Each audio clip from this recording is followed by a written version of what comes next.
mejor. Va, gracias.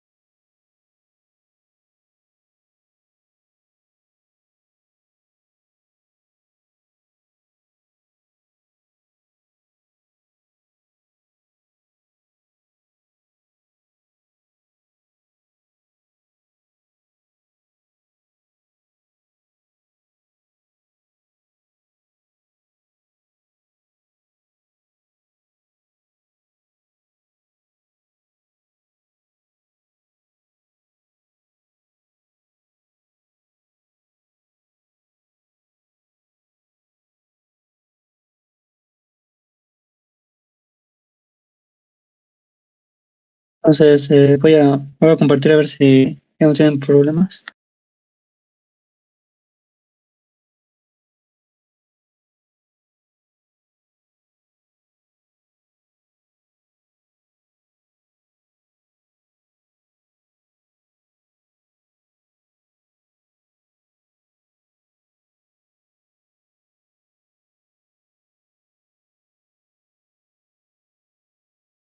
Ok.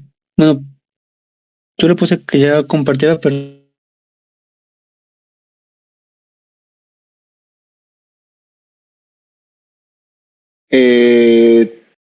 Si ya estás compartiendo, me parece que aún no se ha compartido correctamente el video.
bueno, creo que ya parece.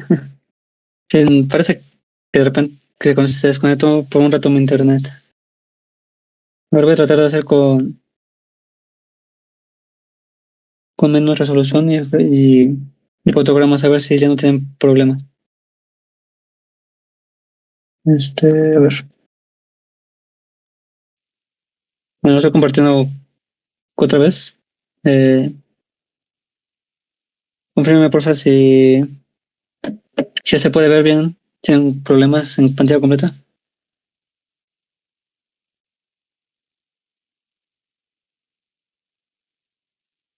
Yo ya lo veo bien. Si alguien no lo ve, por favor, díganos.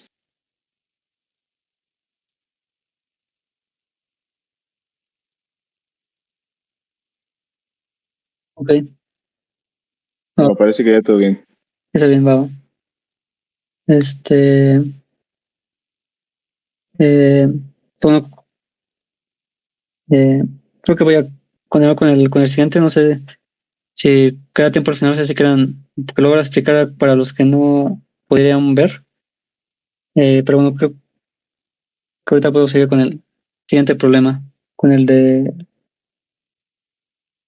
con el de la fecha uno, ¿no? El F de la fecha uno, que es el que sigue. Entonces, déjame volverme a otra. Ok, entonces vamos a ver el problema F de la primera fecha. Entonces, en ese problema nos decían que teníamos un árbol y vamos a repetir eh, un proceso especial N veces. Y entonces digamos que vamos a repetir n pasos en este árbol. Y en cada paso vamos a elegir un nodo aleatorio que no haya sido removido todavía.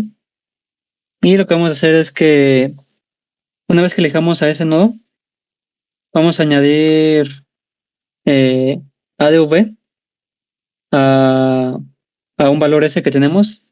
Ese es un valor entero que tenemos que vale 0 al principio. Entonces le vamos a añadir ADV a S por todos los nodos V que están en la componente conexa de U, ¿no? O sea que vamos a ir por todos los nodos que están en la componente conexa de U y vamos a sumarle a S. Y después de eso vamos a eliminar a U del árbol y a todas las aristas que son adyacentes a él. ¿Ok? Entonces nos dan el tamaño del árbol, nos dan los valores que tienen asociados cada nodo y, y las aristas que tiene el árbol, ¿no? Por ejemplo, aquí si tenemos un árbol, por ejemplo, que este tiene valor 5, que este tenga valor 5, este tenga valor 3, valor 2, este que tenga valor 1, este que tenga valor, bueno, estoy poniendo valores únicos, por ejemplo, que valga también 2, este 5, por ejemplo, y este 7. Entonces, vemos que ese es el árbol original que nos dan, y los valores que tienen los nodos es el valor ADI que está asociado a ellos, el que nos dan en la entrada. Entonces, por ejemplo, de forma aleatoria vamos a elegir un nodo. Digamos que elegimos a este nodo, al nodo que tiene el valor 3. Entonces lo que vamos a hacer es que a ese le vamos a sumar el valor de todos los nodos que están en su componente conexa, ¿no? Todos los nodos a los que puede llegar el 3. Que pues sería ese que vale 3, sería el mismo. Que vale 5, que vale 2, que vale 7. Ese que vale 5 también. El que vale 2. Y creo que eso serían 24. Ajá, serían 5. Sería 17, ajá, sería 24. O sea, le sumemos 24 a ese, ¿no? Y ya, lo eliminamos, ¿no? Bueno, en vez de ponerle 24, le voy a poner, para que se entienda mejor, que estamos sumando todos los que están conectados a él. O sea, ya súmale 2, 3, 5, 5, 2 y 7. ¿Ok? Se lo sumamos todo esto. Y pues aquí lo eliminamos. Y seguimos ese proceso hasta que ya le hayamos eliminado todos los nodos, ¿no? Lo eliminamos también todas las aristas que están conectadas a él. Y por ejemplo, digamos que después elegimos a este, ¿no? La elección es de forma aleatoria y todos tienen la misma probabilidad de ser elegidos. Entonces, por ejemplo, si elegimos a este 2, entonces le vamos a sumar a ese todos los valores a los que puede llegar este nodo, ¿no? Todos que están en su componente conexa, que serían además el 5, el 2 y el 7, ¿no? Entonces ya eliminamos el 2. Y por ejemplo, después podríamos elegir al 5. Entonces le sumamos el 5 y lo eliminamos, ¿no? Entonces podríamos elegir este 2, lo eliminamos. Entonces podemos elegir este 5 de acá, lo eliminamos y después el 7, ¿no? Ya elegimos a todos y ya los eliminamos a todos, ¿no? Entonces al final, pues sumamos todo esto y es el valor ese del final, ¿no? Entonces lo que te queremos saber es cuál es el valor esperado que va a tener el valor ese al final, considerando todas pues las formas, ¿no? De todos los órdenes de elegir el nodo. ¿Sí? Eh, Aquí, por ejemplo, hay n factorial formas de eliminar los nodos. Al principio tenemos n formas de elegirlo. O sea, al principio podemos elegir cualquiera de los n nodos. Después, eh, como ya eliminamos un nodo, entonces hay n-1 formas de elegirlo. Luego la siguiente es n-2, hay después n-2 formas de elegirlo. Y así hasta que tengamos a más uno, ¿no?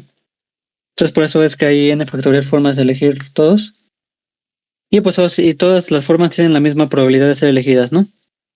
Entonces una posible solución bruta podría ser probar todos los posibles órdenes de eliminar los nodos y por cada una de esas formas sacamos la suma de S y entonces pues la respuesta sería simplemente eh, la suma de todos esos S finales dividido entre n factorial. ¿Ok? Bueno, ese sería ese, voy a poner un subíndice, ¿no? Ese de ahí, ¿no? Digamos que ese de ahí es en la yésima forma, ¿no? O sea, si numeráramos todas las formas de elegirlo, entonces ese de ahí sería la suma que elegimos al final de la yésima forma de eliminarlos. Pero pues esa solución sería factorial, ¿no? Y pues obviamente eso se pasaría por mucho del tiempo que tenemos. Entonces vamos a ver de qué forma podemos calcular de forma más efectiva la respuesta. Y para hacer eso podemos utilizar una técnica que es utilizada en varios problemas de valor esperado, que es la de contribución a la suma, o en inglés también se le conoce como contribution to the sum, que es una forma de contar cuál es la contribución que tiene cada número de estos, o sea, los números A de I, a la suma, ¿no? Por ejemplo, este 5 de acá, este número que valía 5, está aportando 5 veces, digo 3 veces, a la suma. A ver, voy a poner otro color, por ejemplo, el rojo. Por ejemplo, la primera vez que habíamos eliminado el 3, me parece que habíamos eliminado primero el 3, sumábamos este 5 a la respuesta, ¿no? Bueno, a la suma S.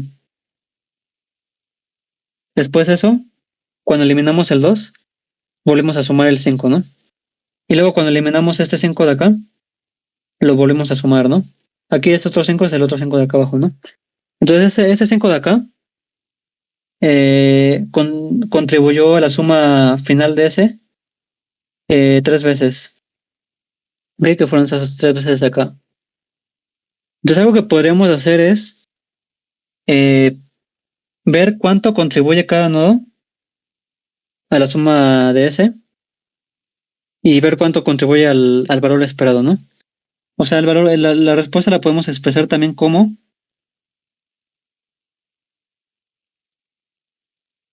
ir por todos los nodos desde el 1 hasta, vamos a poner el nodo U, desde U igual a 1 hasta N, de A de U, o sea, del valor que tiene, multiplicado por el valor esperado de veces que va a aparecer, que va a contribuir a la suma de ese, ¿no? Vamos a decir que eso es el valor esperado de X U. O sea, ese valor esperado de acá es el valor esperado de veces que A de U va a contribuir a la suma. Bueno, al valor esperado, ¿no? Final, que queremos encontrar. El valor esperado que queremos encontrar, ¿no? El valor esperado que queremos encontrar. ¿Ok? Entonces podemos expresarlo de esta forma. Utilizando el contribution to the sum, ¿no? Que en este caso, por ejemplo, lo contribuyó 3 veces. Pero bueno, aquí en el valor esperado, pues necesitaríamos considerar, pues, cuál es el valor esperado de veces que va a contribuir a la suma, ¿no? Entonces, esa es otra forma de expresar la respuesta. Y pues nada más nos faltaría ahora ver, pues, cómo calcular, pues, el valor esperado de veces que va a aportar U a la suma, ¿no? Sí, pero bueno, esta es una forma también de expresar el valor esperado que queremos encontrar, ¿no? Eh, entonces, pues vamos a ver cómo encontrar ese valor esperado, ¿no? Vamos a volver a utilizar, o sea, esto de contribution to the sum, como les digo, es una técnica que se utiliza mucho en las pruebas, en los problemas de valor esperado y aquí ya lo aplicamos una vez, ¿no? Pero se puede volver a aplicar para ahora encontrar este valor esperado, ¿no?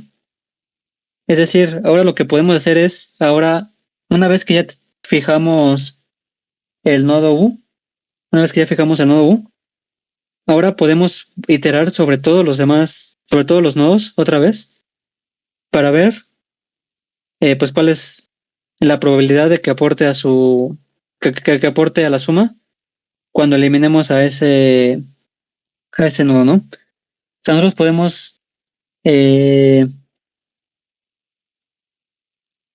expresar ah, el valor esperado de veces que ADU va a aportar al valor esperado. Lo podemos expresar como otra suma, ahora con V desde 1 hasta N, de, eh, de la probabilidad de que, eh, de que cuando eliminemos al nodo V, el nodo U esté en su componente conexa. Y lo podemos expresar de esa forma también. Ok, entonces, por ejemplo, aquí vamos a ponerle P, no sé, P de, o sea, bueno, le voy a poner P de U, V, P de U, V, ¿no? Donde P de U, V sería la probabilidad de que U aporte a la suma cuando eliminemos al nodo V. ¿Sí? Ese valor esperado también lo podemos hacer así con contribution to the sum.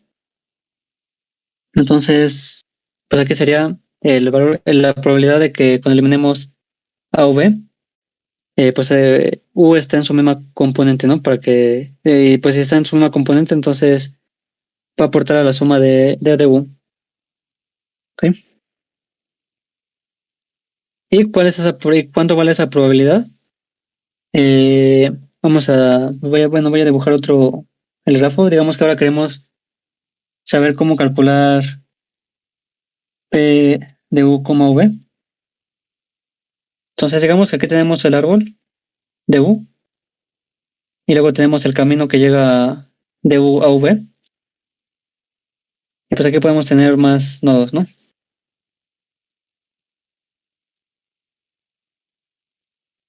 Así. ¿Ok?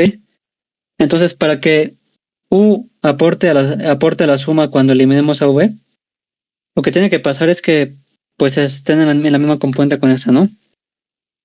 Es decir, que todos los nodos que unen a U y a V, como es un árbol, entonces pues existe un camino único de U a V. Entonces, para que esté en su misma componente con esa, lo que tiene que pasar es que al momento de eliminar a V, no hayamos eliminado a ninguno de los nodos que están en el camino entre U y V, ¿no? Es lo que debe de ocurrir para que U aporte a la suma cuando eliminemos a V. Entonces, ¿cuál es la probabilidad de que eso pase? Nosotros podemos ignorar todos los nodos que no están en el camino, ¿no? Por ejemplo, si eliminamos a este nodo, no afecta en nada a que U aporte la suma de V, ¿no? Y lo mismo, si no lo eliminamos, pues tampoco aumenta la probabilidad en realidad. Entonces, solamente nos interesan, para sacar esta probabilidad, solo nos interesan los nodos que están entre U y V. ¿Ok? Entonces, para que U esté en la misma componente que V cuando eliminemos a V, lo que debe de pasar es que no hayamos eliminado a ninguno de los nodos que están entre U y V. Y entonces, pues es básicamente lo mismo que decir que V sea el primer nodo que eliminemos en el camino de U a V. ¿Sí? Entonces, pues ahí la probabilidad entonces podríamos ver la que es U o V. Es 1 entre la distancia de U o V más 1. ¿Sí? Más 1, porque o sea, normalmente la distancia la definimos como el número de aristas. Entonces, aquí tenemos 1, 2, 3, 4 aristas. pero tenemos 5 nodos, ¿no? O sea, vamos a tener un nodo más que aristas. 1, 2, 3, 4, 5. Entonces aquí la probabilidad de que V aporte la suma de V cuando leemos a V, pues es que es 1 entre la distancia de V más 1, ¿no? Esta sería la probabilidad porque, pues tenemos, por ejemplo, aquí tenemos 5 nodos, pero lo que queremos es que en este camino, el primer nodo que eliminemos sea V, ¿no? Entonces, pues tenemos, como queremos que el primero sea V, entonces pues tenemos 1 en 5 opciones de, de que eso pase. Entonces tenemos una en distancia de V más opciones de que el primero que eliminemos sea la V. Y entonces, esta sería la probabilidad. Entonces, por la respuesta, ahora la podemos expresar de esta forma. Sería U de C1 hasta N de A de U multiplicado por V igual a 1 hasta N. Ahora voy a borrar ese de acá para que no me estorben la suma. De 1 en la distancia de U a V más 1. ¿Ok? Entonces, digamos que esa es ahora lo que queremos encontrar. Y a partir de aquí, digamos que hasta aquí llega todo, como que toda la parte de la probabilidad. O sea, ya digamos que creo yo que eso es lo más que podemos reducirlo utilizando pues los conceptos de probabilidad.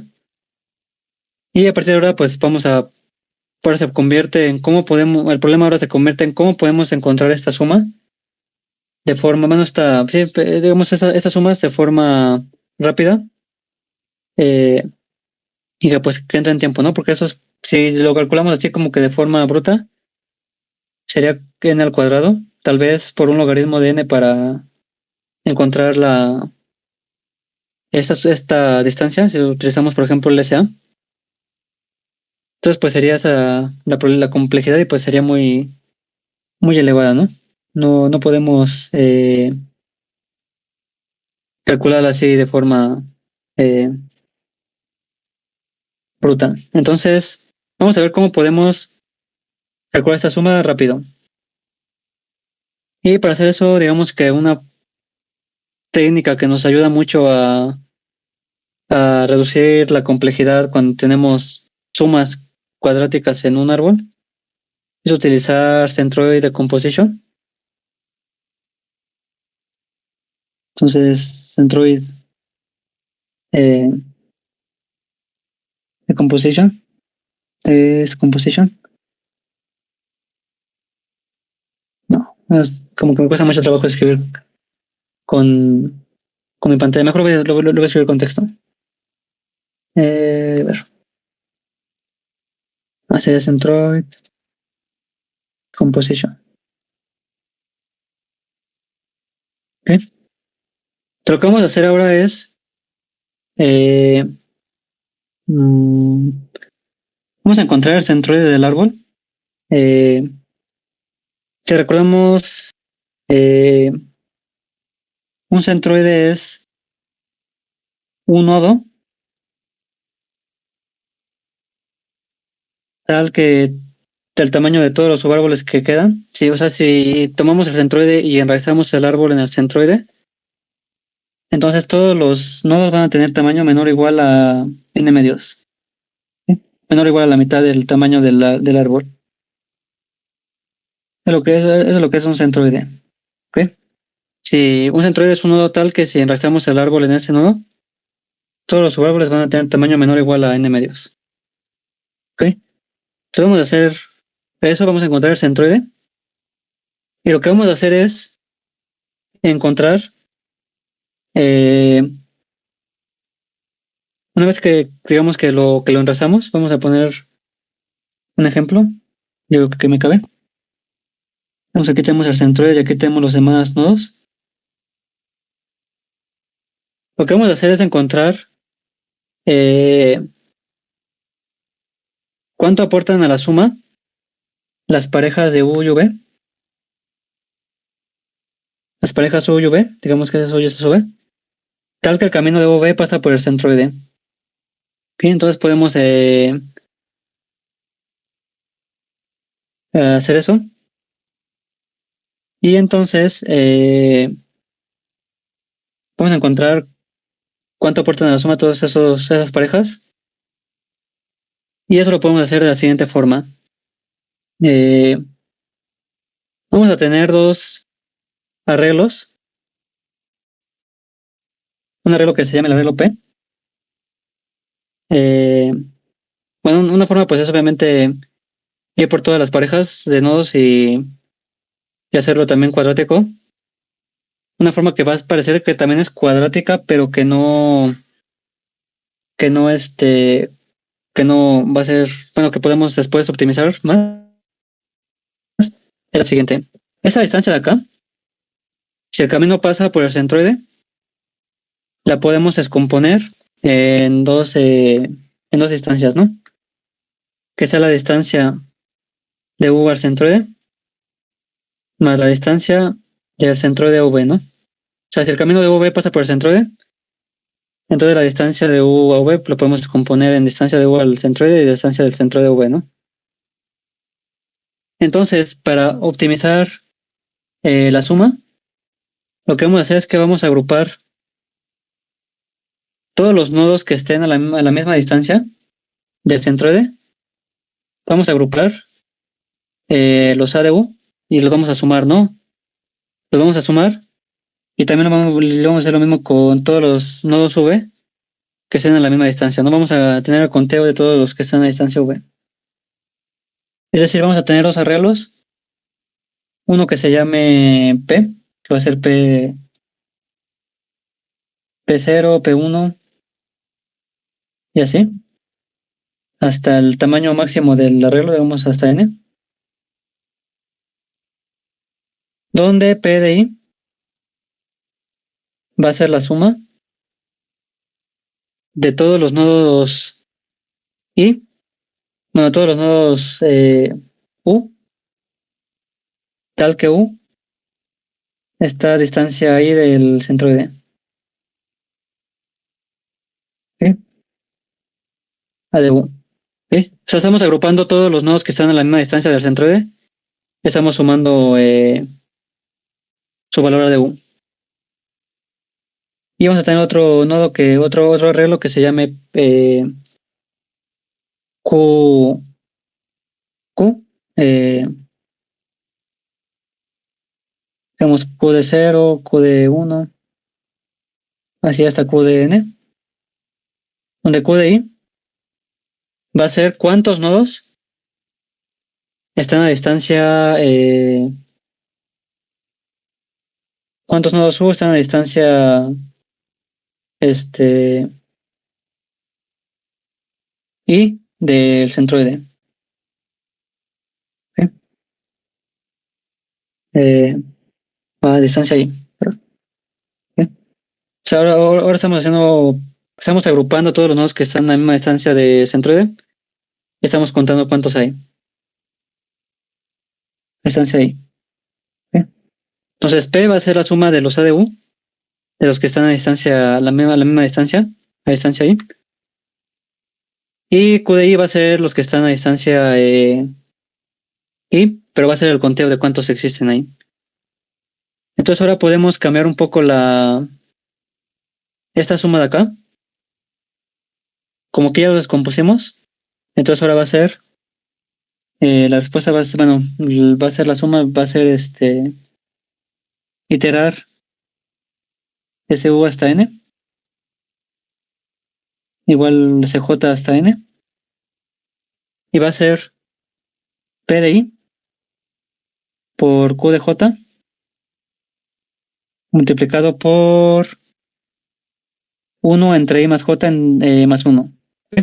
Prácticamente como ya estamos agrupando a todos los que están como que a la misma distancia, entonces P de I incluye la suma de todos los que están a distancia I, y por cada uno de esos tenemos que sumarlo, tenemos que incluirlo en la suma, Q de J veces, es J, donde J es, bueno, con el Q de J pues es los que están a distancia J del centro de, ¿no? Entonces esta suma de acá es parecida a esta, nada más que aquí ya agrupamos a los que están a la misma distancia, eh, a la distancia I más D, ¿no? Y es más, eso todavía lo podemos todavía como que cambiar un poquito más para que se parezca a algo que nos va a permitir que nos va a permitir optimizarlo aún más. Ahora digamos que vamos a decir que eso de acá es la distancia, ¿no? Total de la pareja. Entonces vamos a iterar sobre la distancia de ese 0 hasta n. Entonces sería distancia más 1 de I igual a 0 hasta n, j igual a 0 hasta d menos i. Yo aquí le puedo cambiar, en vez de que sea d, que sea i. Digo que sea, en vez de que sea n, que sea d. De p de i por p de j. Por q de j, perdón, por q de j. ¿Ok? O sea, aquí es como que ya estoy agrupando todas las parejas I de j que nos dan la misma distancia, ¿no? La misma distancia d, que sería eso de acá, ¿no? Eh, aquí me equivoqué, perdón, aquí me equivoqué. Que sería d menos j, ¿no? Para que d menos j, y acá arriba sería hasta... Ah, no, perdón, aquí no sería esto. Que sería simplemente, como voy a iterar, o sea, pi va a ser cuánto el índice de p, y q va a ser d menos i, ¿ok? O sea, yo creo que la distancia de este más este, no sé de, ¿no? O sea, estoy agrupando todos los que están a la misma, todas las parejas IJ que están a la misma distancia de, ¿ok? Que entonces sería iterar sobre todo de CI igual a 0 hasta D, y pues sería P de I por Q de D menos I, ¿ok? Entonces, pues esta suma sería la misma que esta, nada más que expresado como que agrupando todos los que están a la misma distancia de, ¿ok? Y eso de acá, eh, si bueno, si ya te doy experiencia con FT, eso de acá es parecido a una convolución. O sea, básicamente, pues, bueno, en realidad, pues es una convolución eso, ¿no? Es decir, que si después todo esto lo agrupamos en una que se llame CDD,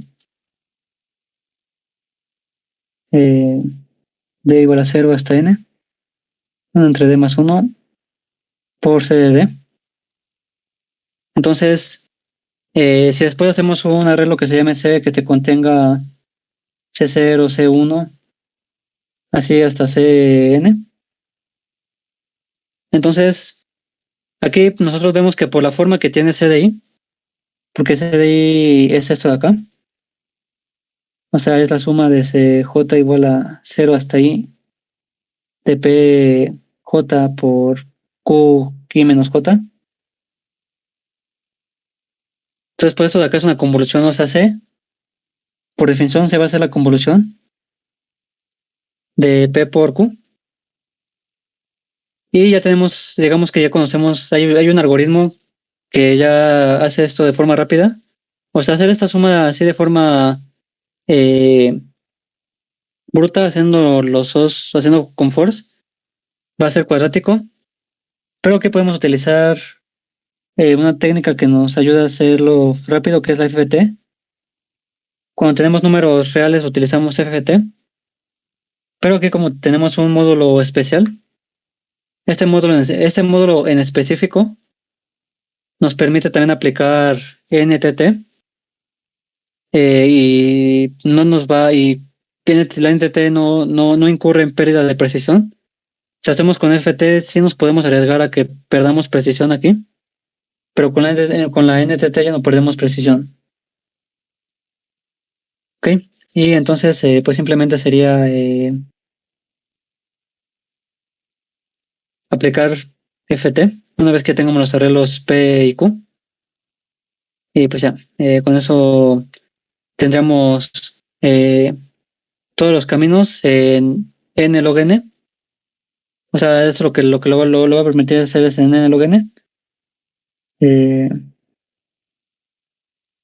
Creo que sí puedo escribir acá abajo, aunque creo que ya no es tan óptimo escribirlo acá abajo. En n log n, todas las parejas que pasan por el centroide. ¿Sí?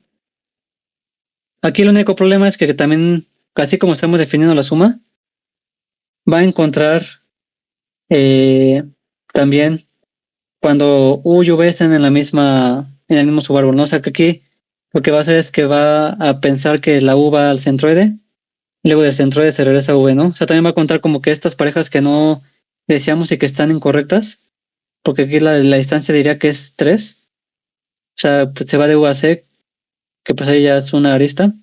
Luego de C se regresa a V, que ya son otras dos aristas, entonces se va contando como que la distancia de V es 3, entonces sí, eso es incorrecto, ¿no? Entonces lo que tenemos que hacer después es armar una P' y una Q' que tengan solamente los de aquí. O sea, vamos a tener una P', una Q' que solamente contenga la aportación de los nodos que están en el subárbol, bueno, en este subárbol del centroide, que solamente contenga estos tres nodos. Y vamos a aplicar lo mismo, ¿no? Vamos a aplicar la convolución y le vamos a restar a la respuesta, ¿no? Para que no contemos esos acá. ¿Ok? Y de esta forma ya podemos contar la suma, bueno, digamos que la contribución a la suma de todas las parejas de U y V, tal que su camino pasa por el centroide, ¿no? Digamos, aquí está U y aquí está V. Ahora me falta contar la aportación de los que están en los subárboles. Pero para eso lo que vamos a hacer es que vamos a hacer de forma recursiva. O sea, una vez que ya calculemos todos los que pasan por el centroide, lo que hacemos es eliminar el centroide y hacemos el mismo truco, pero ahora en el subárbol de lo que nos quedan ya que eliminamos el centroide y lo hacemos de forma recursiva. O sea, volvemos a encontrar el centroide de este subárbol, el centroide de este subárbol y de este, y aplicamos lo mismo. Y una vez que aplicamos lo mismo, volvemos a eliminar este nuevo centroide que encontramos y hacemos eso de forma recursiva. Si entonces, bueno, aquí vemos que para calcular digamos que la convolución de un mismo nivel es n log n.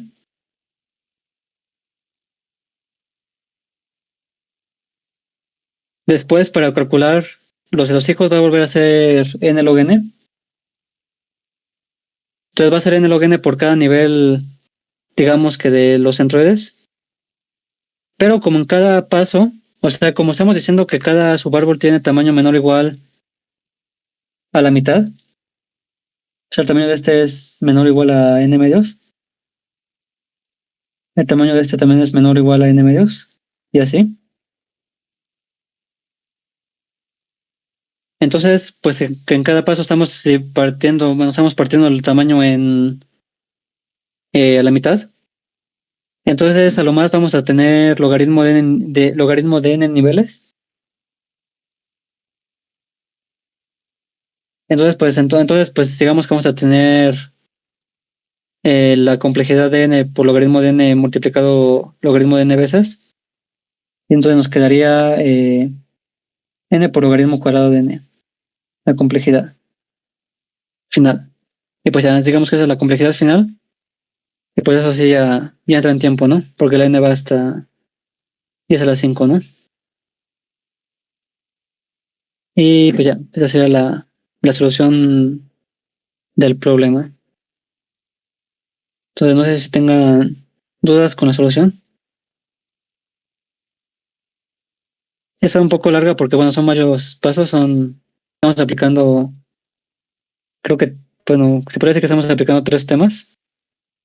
Estamos aplicando primero probabilidad, luego centros de composition y luego FT. Entonces está medio larguita la explicación y bueno, eh, espero bueno, que les quiero pasar como que los recursos para los temas que vimos, sobre todo la de contribution to the sum, que es muy usado. Se los paso en el chat. Pero bueno, no sé si tengan dudas con el problema.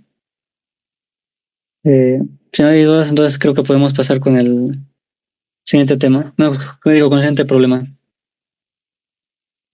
Entonces déjenme dejar de compartir.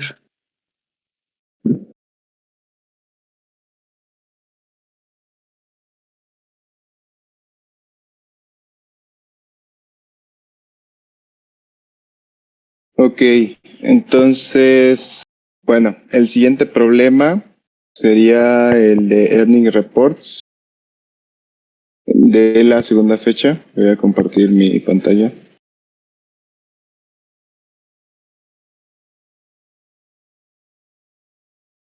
Listo, me dicen si alguien no la puede ver para intentar arreglarlo pronto.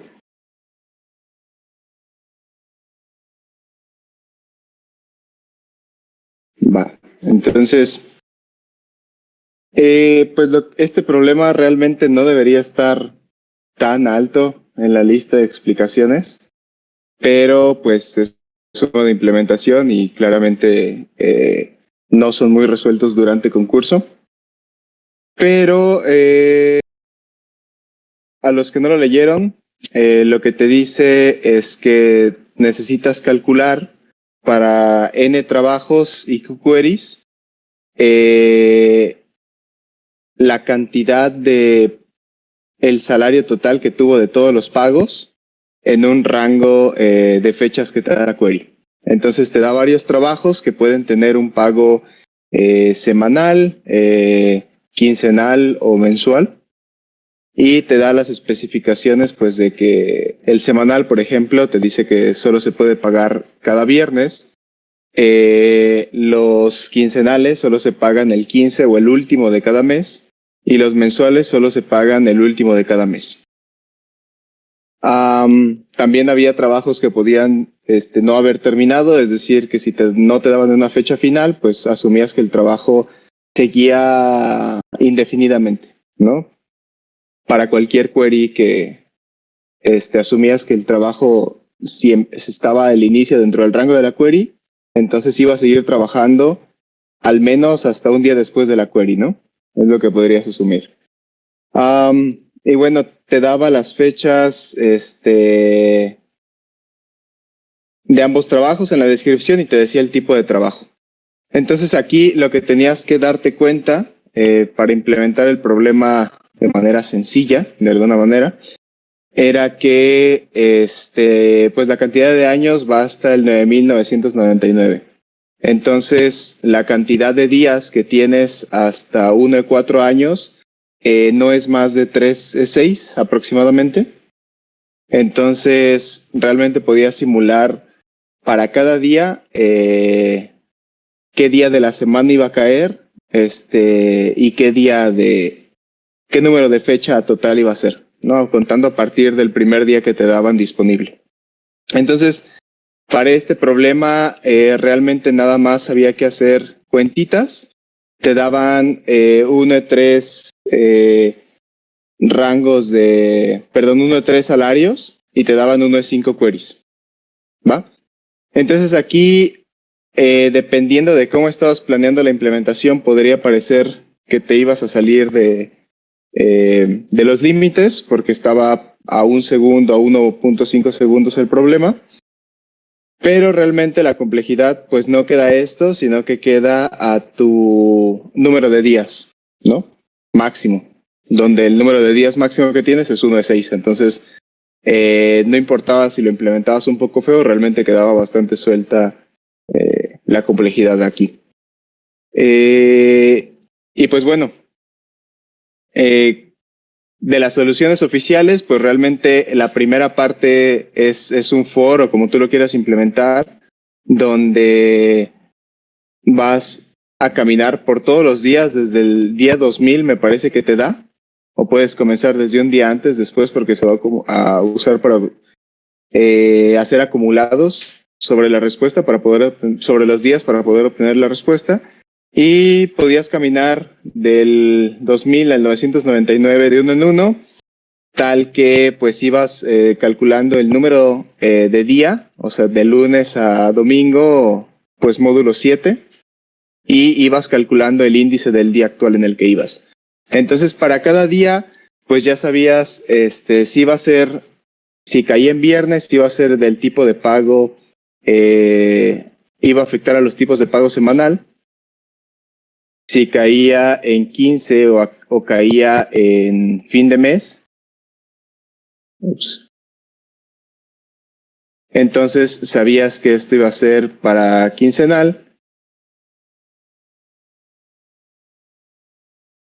Y pues si caía de nuevo en fin de mes, esto también nos servía para saber los cálculos de los pagos mensuales, ¿no? Entonces, lo que hacías es que podías tener para toda la lista de números, por ejemplo, para los pagos semanales, podía marcar qué días eran de paga y qué días no eran de paga, ¿no? Entonces podías tener un arreglo de booleanos donde vas marcando los días que sí le toca paga y lo mismo para los quincenales y lo mismo para los mensuales, ¿no? Entonces, tal que tengo 3 arreglos que me dicen si cierto día se paga o no se paga. Eso pues se calcula en 1/6 o 3/6 pues.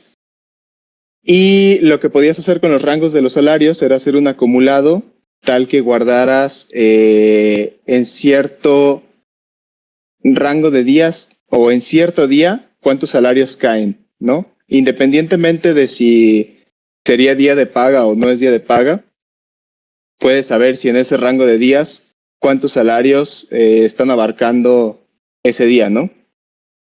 Tal que puedes crear un acumulado en el que lo que queremos es que si tengo una paga que va en este rango y otra que va en este rango, pues quiero que aparezca aquí la suma de todas estas pagas y en este día se acumulen si cayeron más de una, ¿no? Esto de aquí, después lo puedo usar con mi primer arreglo para hacer un acumulado de nuevo hacia la derecha, donde voy acumulando la paga en cierto día, sí, solo sí coincide con que sea un día de pago. Entonces, por ejemplo, para estos rangos que estoy acumulando, pues tengo de nuevo uno para semanal, otro para quincenal y otro para mensual, ¿no? Etcétera. Entonces, con las sumas acumuladas en los rangos de semanal y con los días de pagas que sé que cae según los criterios de semanal, entonces cuando llego y coincide un día que es de paga y ya tengo el acumulado hacia la derecha de los días que caen, de las pagas que caen en este día, entonces yo puedo ir sumando de aquí, ¿no? Aquí se sumó, es día de paga y existe A, bueno, existe A aquí, ¿no? Y entonces luego sigo acumulando y digo, existe acá también y digamos que luego cae acá, ¿no? Entonces aquí vuelvo a sumar el A que ya tenía, lo acumulo con A más B, ¿no? Entonces aquí llevo 2 A más B en este lugar. Para después, entonces, lo que me queda en este vector resultante donde yo voy haciendo esas sumas, me queda pues la paga acumulada desde el día 0 hasta el día N. ¿Sí? Entonces ya sobre esto puedo hacer queries para la respuesta, donde cuando me pregunten la paga acumulada de L a R, pues si tengo que este es LR, puedo preguntar las pagas acumuladas hasta R menos las pagas acumuladas hasta L-1. ¿Va? Y esto ya me da el total de pagos que tuvo en este caso de semanales. Entonces simplemente hay que repetir el mismo proceso para los quincenales y mensuales, que realmente esto de acá arriba de procesar todos los días es un solo for, a 1 es 6. Esto de aquí es un procesamiento al total de días, o sea que salió de esto mismo. Para procesar todas las pagas, pues se procesan en un solo barrido, entonces también en 1 de 6 sobre los días.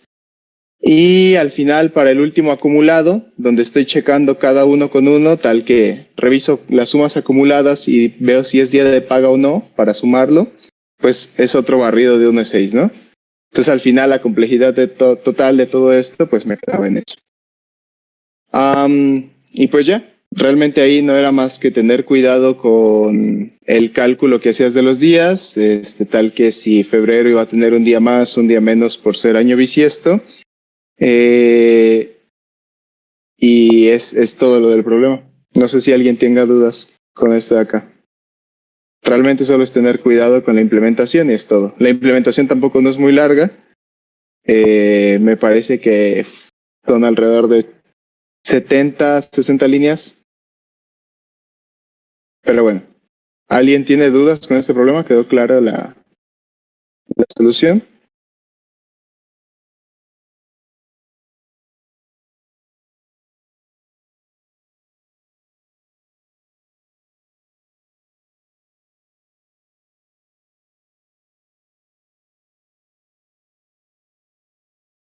Bueno, pues si no hay dudas, entonces seguiría el problema de choose to de la fecha 2 con Raxo.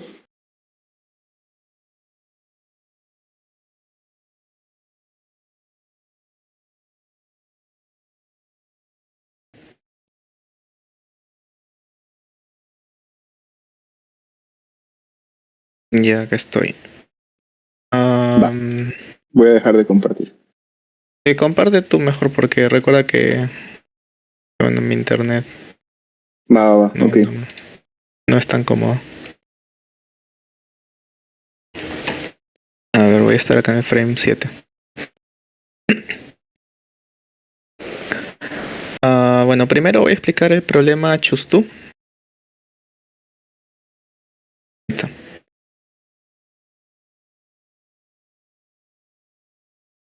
En términos generales, se nos da un arreglo de tamaño n.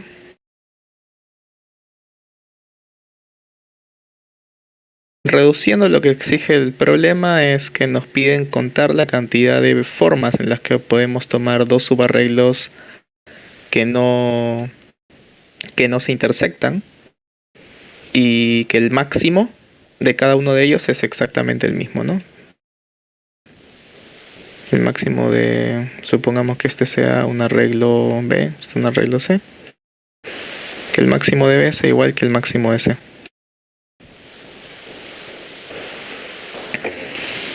Entonces, si es que uno lo intentara forzar de alguna manera, o al menos una primera idea con fuerza bruta, necesitaría una cuádruple iteración, ¿no? Lo que daría un n cuarta.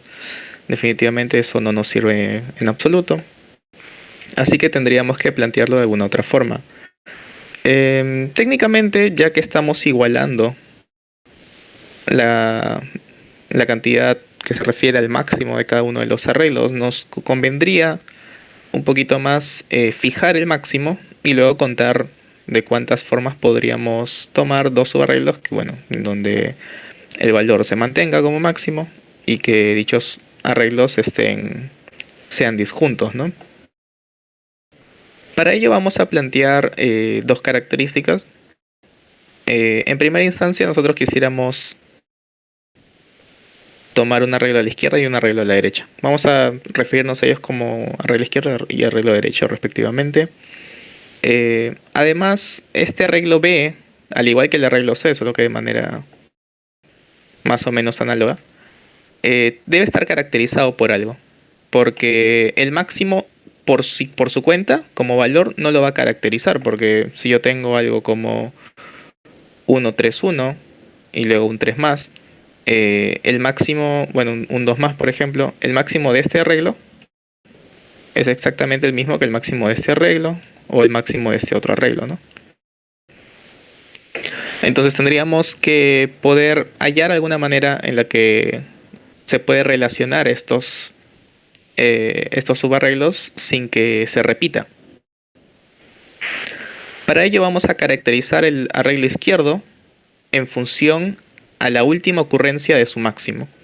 Por ejemplo, estos dos arreglos que contienen al 3 de la derecha estarían asociados a esta posición, mientras que estos arreglos que contienen solamente el 3 de la izquierda y no el de la derecha estarían caracterizados por el de la izquierda.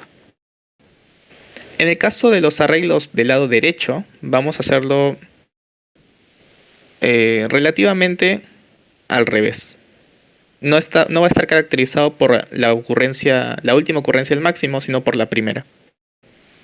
De esta manera es como que vamos a ir empujando el B de izquierda a derecha y el C para el conteo lo vamos a mantener de derecha a izquierda.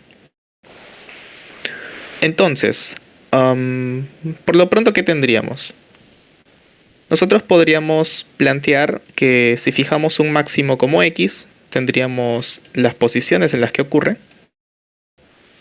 como un I1, I2, supongamos que sea un I sub K. Y técnicamente, ¿qué podríamos considerar? Nosotros podemos mantener una suma de todos los valores, de todas las cantidades de subarreglos que justamente cumplen con la característica de que este sea la última ocurrencia del máximo, de que este sea la última ocurrencia del máximo y así. Y podríamos aplicar una técnica similar a cuando se nos pide calcular la cantidad de la suma del producto de 2 a 2 de una secuencia, ¿no? La técnica para poder calcular dicha cantidad de forma lineal es mantener una variable que sea la suma y mantenemos una variable que sea la respuesta, ¿no? Entonces iteramos sobre cada uno de los elementos, a la respuesta le vamos a sumar el valor por la suma y después de eso a la suma le vamos a agregar el valor, ¿no? De esta forma vamos a obtener la suma de los productos de 2 a 2 diferentes, ¿no? En el arreglo. Algo similar vamos a plantear acá, solo que vamos a intentar establecerlo un poquito diferente. Vamos a considerar la posición I sub j. Y técnicamente acá, ¿qué va a pasar?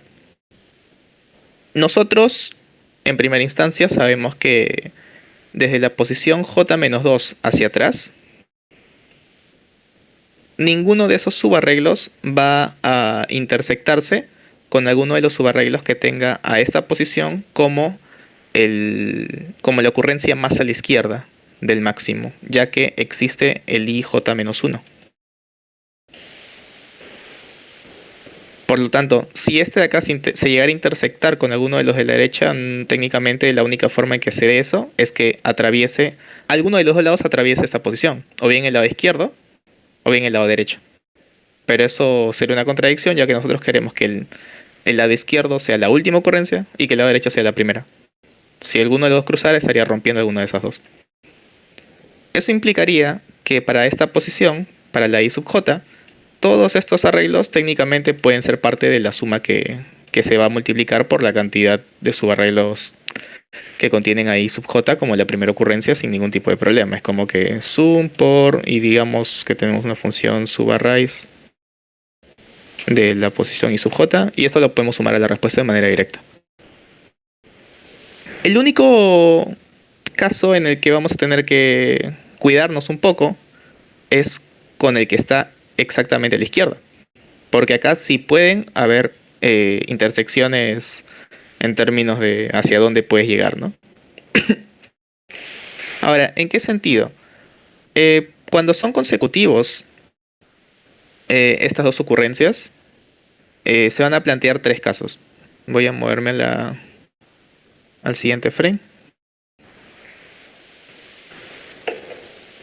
Y vamos a tener algunos casos por acá. Yo he separado tres casos en particular. Primero, que I de j menos 1 más 1 sea igual a I sub j. Es decir, que sea algo como x y x. En este caso simplemente nos basta con contar la cantidad de subarreglos de esta forma, ¿no? Acá es relativamente sencillo, pero igual es un caso medio truculento porque si nosotros nos vamos al lado izquierdo encontraríamos la anterior posición y viceversa, ¿no? Si nos vamos a la derecha encontramos la otra. Entonces acá solamente necesitamos la cantidad de formas en las que podemos elegir este R y este L. Segundo caso. Si es que existe un valor y mayor que x en el rango intermedio, ¿no? O sea, y de j menos 1 más 1 y de j menos 1. Está garantizado que este rango es no vacío, ya que estamos considerando el único caso en el que sería vacío acá en el primer caso, ¿no? Entonces, si existe un y, eso quiere decir que el x de la izquierda se va a extender máximo hasta una posición antes de ese y el x a la derecha también se va a extender máximo hasta una posición hasta el y, o bueno, puede haber más de un y, ¿no? En el caso de la izquierda se va a extender todo lo que pueda llegar a un valor máximo, en el caso de la derecha todo hacia la izquierda hasta que llegue a un valor que sea estrictamente mayor. ¿Eso qué quiere decir? Que en este caso los subarreglos no se van a intersectar. Ninguno. Por lo tanto, acá vamos a poder elegir L1, R1, L2 y R2 libremente. Vamos a tener acá una especie de producto de 4 cantidades. Y el último caso es en el que no existe ningún y, o sea, todos los valores entre ellos dos son estrictamente menores, no puede ser ninguno igual porque estamos considerando que son dos ocurrencias consecutivas del mismo valor. En esa situación tendríamos como que la posibilidad de elegir este x y acá cualquier cosa menor, ¿no? O sea, si yo elijo una separación, porque técnicamente podemos ver la elección del r de la izquierda y el l de la derecha como una separación, nosotros podríamos elegir esto, todas las posiciones. Obviamente excepto esta última de acá, ¿no? Y si nos fijamos un poquito de manera más cómoda, nosotros podríamos decir que vamos a elegir un par de posiciones que sean diferentes. Y simplemente decimos, bueno, la posición que está más a la izquierda es el separador de la izquierda, límite derecho del lado izquierdo. Y la posición de la derecha, del derecho correspondientemente. ¿Y esto justamente qué es? Porque podemos elegir incluso, incluyendo ambas posiciones. Esta es combinatoria de la distancia, o sea, i sub j menos i sub j menos 1 más 1 en 2. Esa es la forma en la que podemos elegir, la cantidad de formas en la que podemos elegir el r del lado izquierdo y el l del lado derecho. Y a esa cantidad de formas le vamos a multiplicar la cantidad de formas en las que podemos elegir el l del lado izquierdo y el r del lado derecho. Entonces hasta acá técnicamente tendríamos una idea en la que si podemos calcular estos L's y R's en tiempo prudente, tendríamos una complejidad O de n considerando que ordenáramos o simplemente insertáramos las posiciones de cada uno de los valores diferentes en un arreglo o usando continued sort, porque tenemos que recordar que los valores estaban entre 1 y a sub n, entre 1 y n, ¿no? Entonces, ¿cuál es la forma más sencilla de calcular este tipo de valores? Podemos usar una pila de izquierda para derecha para calcular el L y de derecha a izquierda para calcular el R. Y tendríamos que considerar dos posibilidades, ¿no? Porque, por ejemplo, en el caso de este X, el R va a considerar todas las posiciones que son menores iguales. No es como que este X se va a extender y este R es la máxima posición tal que todos en este rango son menores iguales que X. Sin embargo, cuando vamos a calcular la suma, porque recordemos que una vez que hemos procesado el i sub j, eso implicaría que el ij menos 1 nunca se va a intersectar con el ij más 1, tendríamos que agregar los arreglos que tienen a este valor como la ocurrencia más a la derecha del máximo. Así que el R máximo que puede extenderse acá es mientras sean menores estrictos. O sea, vamos a tener que calcular dos tipos de valores. La máxima extensión mientras sean menores iguales y la máxima extensión mientras sean menores estrictos. Eso en realidad es simplemente hacemos dos veces el mismo trabajo con las pilas de izquierda a derecha y derecha a izquierda, y mantendríamos una complejidad O de n, ¿no? Entonces, el estar analizando estos casos y hacer la actualización correspondiente nos terminaría dando una complejidad de ODN. Y con eso sería todo, creo. Más difícil era plantearlo de esta forma, ¿no? Porque el problema así como está suele dar una idea de una estructura de datos compleja y no era así. ¿Alguna pregunta?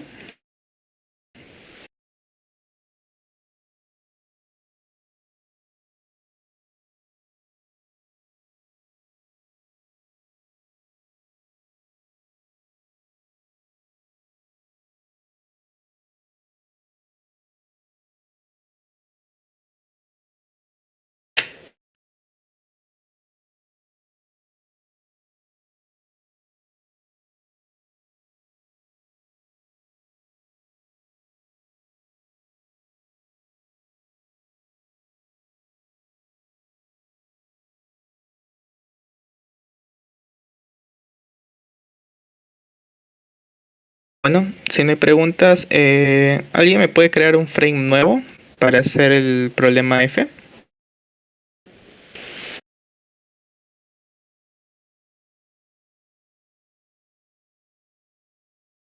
A ver. Problema F, Fibonacci Fever.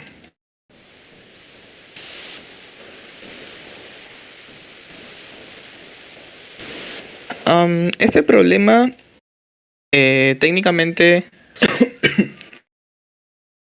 es que lo vi, me hizo recordar a un problema de Codeforces, el 446C, que justamente aprovecha que 10 a la 9 más 9, en ese módulo, justamente el 5, y automáticamente comencé a intentar pensarlo de esa forma, pero luego me di cuenta de que para 10 a la 7,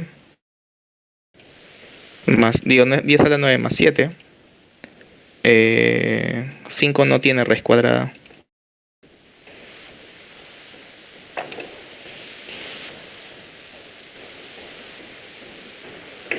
Eso quiere decir que no podríamos aplicar tan fácilmente la fórmula exacta de Fibonacci, ¿no? Que, bueno, si vamos a Wikipedia tenemos esta expresión, ¿no? Raíz de 5, 1 entre raíz de 5 por 1 más raíz de 5 entre 2 elevado a la n, menos 1 entre raíz de 5 por 1 menos raíz de 5 entre 2 a la n. Porque técnicamente si nosotros tuviéramos, o sea, si existiera la raíz de 5 modularmente respecto a 10 a la 9 más 7, uno tranquilamente reemplaza dicha cantidad acá, acá y acá. Y técnicamente tendríamos algo como un C por un A a la N, más un C por un B a la N. O bueno, si quieren menos, igual modularmente siempre se puede modificar algo. Y esto técnicamente implicaría que lo que se nos pide al final de cuentas es una suma de potencias, ¿no? Desde igual a 1 hasta, bueno, nuestro límite era n, y sería c de a la n menos c por b a la n, todo esto elevado a la k. Y técnicamente nosotros podríamos calcular esta cantidad aplicando binomio de Newton y tendríamos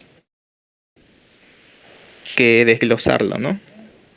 Tendríamos, bueno, el c lo puedo dejar afuera. Y técnicamente esto es a a la n menos b a la n. Podríamos decir que a a la n es simplemente un a mayúscula y que b a la n es simplemente un b mayúscula. Y tendríamos algo como que j igual a 0 hasta acá. Y sería a elevado a la j por b elevado a la k menos j por menos 1 elevado a la k menos j, ¿no? Algo así. Bueno, acá lo interesante. No, bueno, esto es a la i, ¿no? El i está acá. Esto es a la i, no es a la n. O sea, sería... Bueno, igual quedaría así más o menos. Ahora, el tema es que si uno lo ve así, no se ve tan bonito, ¿no? Porque no se ve tan cómodo de de manejar, porque el A mayúscula y el E mayúscula son fijos respecto a I. Sin embargo, uno puede hacer el intercambio sin ningún problema, ya que no hay nada acá. Si no tienes nada acá, puedes intercambiar los términos de la sumatoria. Así que tendríamos acá un J0, acá tendríamos hasta acá. Y simplemente intercambiamos, ¿no?, las expresiones de sumatoria. K menos J, menos 1, la K menos J. Sin embargo, esto solamente implicaría que en realidad vamos a querer una suma de potencias de todas maneras, ¿no? Porque este A mayúscula y este B mayúscula en realidad sí nos sirven bastante. ¿Por qué? Porque acá nos estamos deshaciendo del I cuando los transformamos de A a la I a A mayúscula y B a la I a B mayúscula. Sin embargo, así como lo tenemos, como dije, no es tan claro porque el I de la sumatoria interna no está disponible para simplificarlo o al menos mantenerlo de una forma ligeramente diferente. Sin embargo, si nosotros, por así decirlo, lo vemos así como lo estamos viendo, estamos pasando de la suma a un producto. Así que por ahí nos puede ayudar bastante eso. Voy a pasar al siguiente frame. Entonces, si es que nosotros nos vamos a enfocar ahora en la sumatoria, el C lo vamos a ignorar porque es técnicamente algo que no nos sirve por ahora. Al final es solo una constante que se multiplica. Tendríamos algo como A elevado a la I multiplicado, elevado a la K, a la J, elevado a la J. Y tendríamos B elevado a la I. Todo esto elevado a la K menos J, ¿no? Y esto va desde I igual a 1 hasta N. Y bueno, esta sumatoria de acá, desde el J igual a 0 hasta el K, no me interesa mucho. De hecho también acá me faltó la combinatoria, ¿no?, de K en J.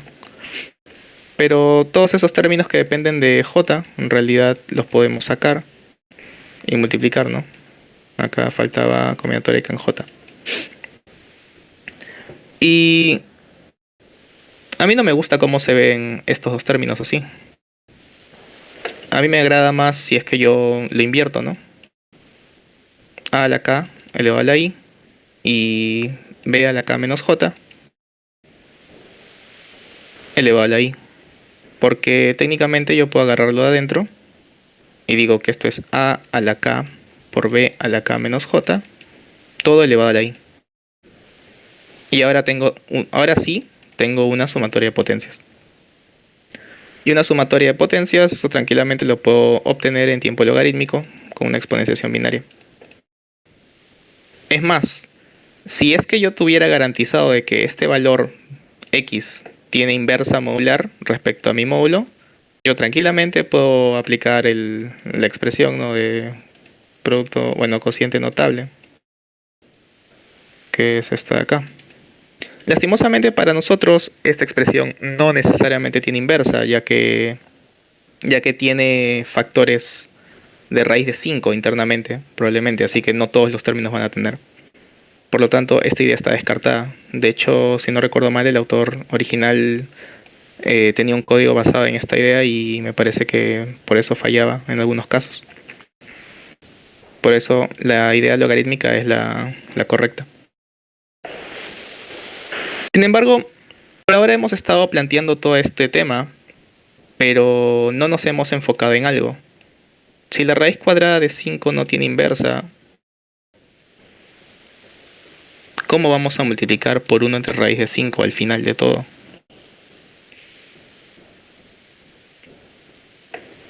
Pues, para ese tipo de problemas, en donde tenemos una cantidad que técnicamente en ciertas formas o en ciertas presentaciones no va a funcionar, o sea, no nos va a servir, como por ejemplo que tenga inversa o que precisamente en este caso exista, porque la raíz cuadrada de 5 módulo 10 a la 9 más 7 no existe.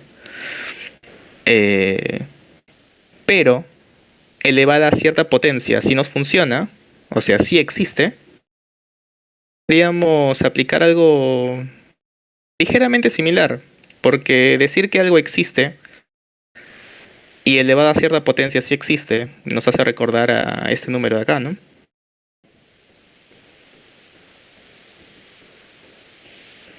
Que bueno, en realidad es un símbolo porque matemáticamente no debería existir, ¿no?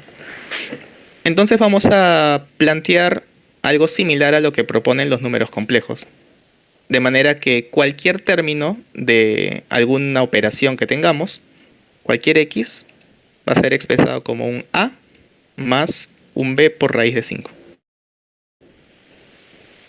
Y esto va a ser equivalente a pares, ¿no? Par a, b. De esta manera, si nosotros quisiéramos multiplicar por 1 entre raíz de 5, este es equivalente a 5 por... Bueno, no, es raíz de 5 entre 5. Y esto sería equivalente a 0,1 quinto. Y con esto se resuelve técnicamente el problema porque esta expresión, por ejemplo, 1 más raíz de 5 entre 2 es simplemente 1 medio, coma 1 medio. La otra es 1 medio, coma menos 1 medio. Y podemos notar que cualquiera de los elementos de acá que van a ser, que van a aparecer en las operaciones va a poder ser representado de alguna forma. Y una última observación, que es de hecho de las más importantes y que probablemente debía haberla hecho al inicio, es que todos los términos de Fibonacci son números enteros, así que el resultado final también debe ser un número entero. ¿Eso qué implica? Que si nosotros al final vamos a multiplicar por esta expresión, por 1 entre raíz de 5, debería darse el caso de que la expresión final, o sea, el resultado final sea un x, 0. Siempre debe darse. De hecho, si quieren pueden enviar el código con una cert para garantizar de que el segundo término siempre se vuelva a 0 y van a darse cuenta de que sí se da. Entonces simplemente definimos para este tipo de valores, o bueno, para esa estructura, las operaciones. Voy a pasar al siguiente frame, que sería a, b más c, d.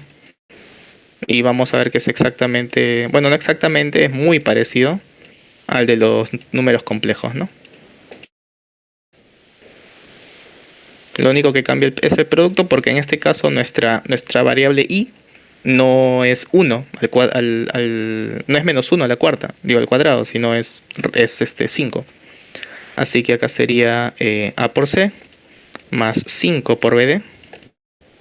Y en este caso sí sería a por d más b por c. Sí.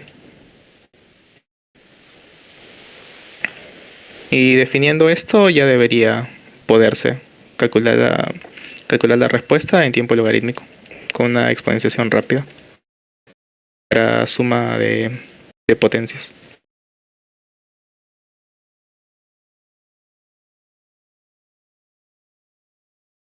Y eso sería todo para este problema. ¿Alguna pregunta?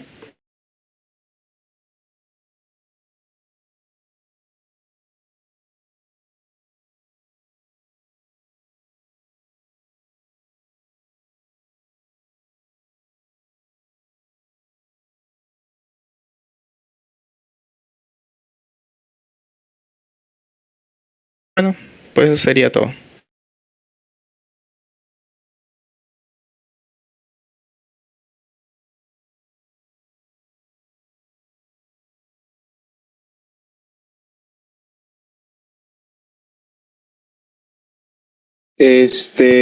Pues bueno, entonces eso sería ya el último problema, ¿no? Entonces, pues con esto cerramos las explicaciones de los problemas. Ya terminamos todos los problemas de las dos fechas que hubo en el Gran Premio de México este año. Las grabaciones, una vez que esta ya se termine y la procese por ahí Borges, se van a subir a un canal de YouTube que ya tiene, me parece que ya existe por ahí un canal que usaba la región de México. Y igual lo haremos saber por aquí en Discord, los pasaremos para que estén al pendiente, ¿no? Entonces, pues muchas gracias a todos los que asistieron hasta el final. Ojalá les hayan servido las explicaciones verbales Igual, si tienen más dudas, ya saben que pueden usar cualquiera de los canales o hablarnos a nosotros, ¿no? De preferencia, que sean algunos de los canales de dudas para que todos podamos contestar o colaborar y se puedan ver después las explicaciones, ¿no? Y que si puedes pasar el material, Márquez.